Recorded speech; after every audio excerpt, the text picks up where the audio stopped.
nullifies the state of Ihram now? Yeah. So, if somebody is in the state of Ihram, essentially, there's one thing that breaks your Ihram, and that would be for you to have sexual relations with your spouse. That would nullify your pilgrimage, whether it be Umrah or Hajj. That's what nullifies it.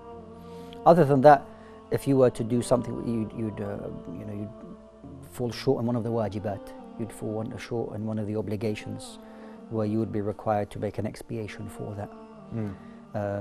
But other than that, that's the one thing that nullifies your pilgrimage. Okay. So, for example, if I was to put a cap over my head, would that nullify my Ihram? No, so the things, these are called mahdhuratul Ihram, or the things which, when a person is in a state of Ihram, that they have to avoid. As we mentioned earlier, if Ihram means to prevent, what you're being prevented from doing. One of those things for the men, because there are certain things which both the males and females, men and women, they share. So they're both not permitted to wear perfume. And then there are certain things which are specifically only to men. One of those is to put something on their heads. So to wear like a hat like this, or to wear a cap protecting from the sun. That's not something they're allowed to wear. If a person does that, then they have fallen short in breaking one of the mahdhurat of Ihram, the prevented things in the state of Ihram, and a person would be required to, depending on why they did it, an expiation. If they did it accidentally, by mistake or ignorantly, maybe we can talk about that a little bit later, inshallah, but there's nothing upon them. We didn't know or forgot, no problem. Using umbrellas to cover yourself, or being inside a tent, or being inside a car, that's not considered covering your head. So those kind of things are not a problem, inshallah. What other things, Sheikhna, is disliked or we are forbidden to do while in the state of Ihram? Okay, so if we go through some of the mahdhurat al-Ihram, that, as I mentioned, some are specifically for the men only, and some of them are shared with women as well. So both male and female are not permitted to wear perfume. Okay, a man is not allowed to wear what they call in Arabic mukhit, and that is a stitched clothing. Now, the question is then, well, I may have some stitching on my shoes, sandals, and the garments that I have, are they not stitched as well? In fact, what is intended by the word al-mukhit, or that stitched clothing, is a type of stitched clothing which has been designed to look and fix around the body parts. So, like wearing a jacket. This is something stitched and fits around your body. So any types of clothing would fit around your body, that's what is prohibited. So wearing shoes, obviously the Prophet ﷺ told us that wearing shoes is absolutely fine, sandals.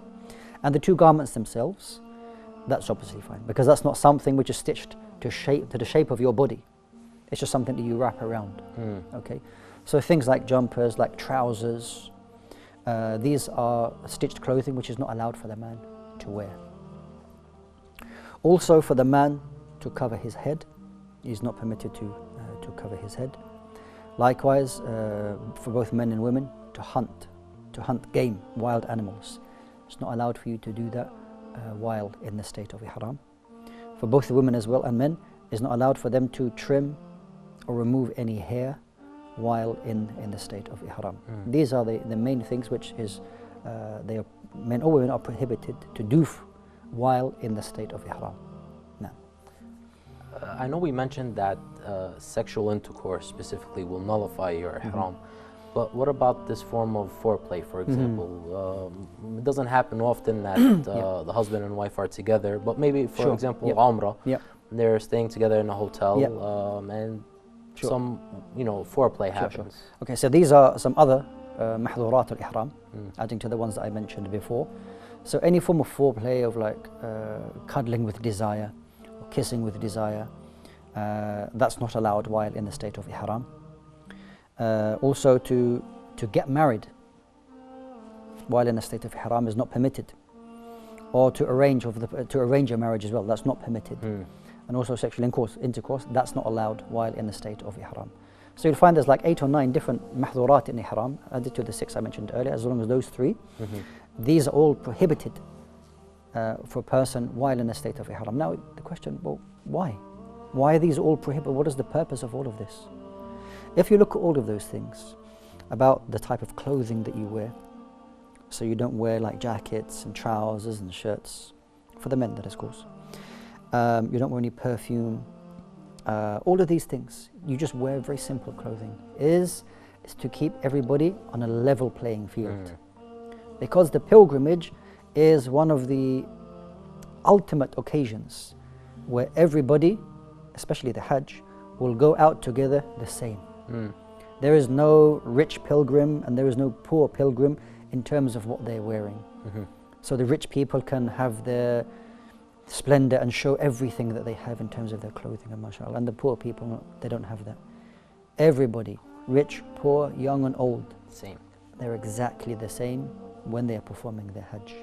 It's all about submitting to Allah subhanahu wa ta'ala, and all those other things like the perfume, like the clothes, like all of those other things are there to, the trimming of the hair, the nails, it's not allowed. All of that is what is there to beautify. When you get out of the bed in the morning, what is it? You make sure your hair is combed, you make sure your nails are trimmed, although it's a new fashion now for people to have very, very long nails, although this is not from the Sunnah. But all of these things are there to, or what people do to beautify themselves. But while in the state of Ihram, that just needs to be forgotten for the time being. Don't pay attention to these dunya, these worldly issues. It's time just for you to focus on the akhirah. Focus on the hereafter and focus on submitting to Allah subhanahu wa ta'ala. What is the case or the subject of a pilgrim who makes Ihram before the months of Hajj? What's his situation? Okay, good question. So we said that the months of Hajj are Shawwal, Dhul Qi'dah, and the first 10 days of Dhul Hijjah. Let's say, well, what's before that is Ramadan.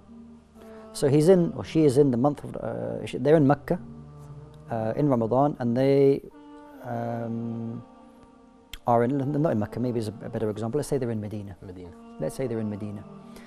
And they intend to make Hajj. If they make their intention for Hajj not in the months of Hajj, then that will not be a Hajj for them. The intention for Hajj has to be in the months of Hajj. It is just like in the ulama, they give an example. Let's say Salatul Dhuhr starts at 12:30 midday. If a person says, you don't want to do early, it's 12:15, they want to pray my Dhuhr early. Allahu Akbar. Can that be considered Dhuhr for them? We say no, you started your Salah before its time. It's not valid. Similarly, Hajj has its specific time, therefore you need to make sure you enter into the state of Ihram during the months of Hajj. It has a specific time. MashaAllah. Sheikhna, Jazakallah khairan.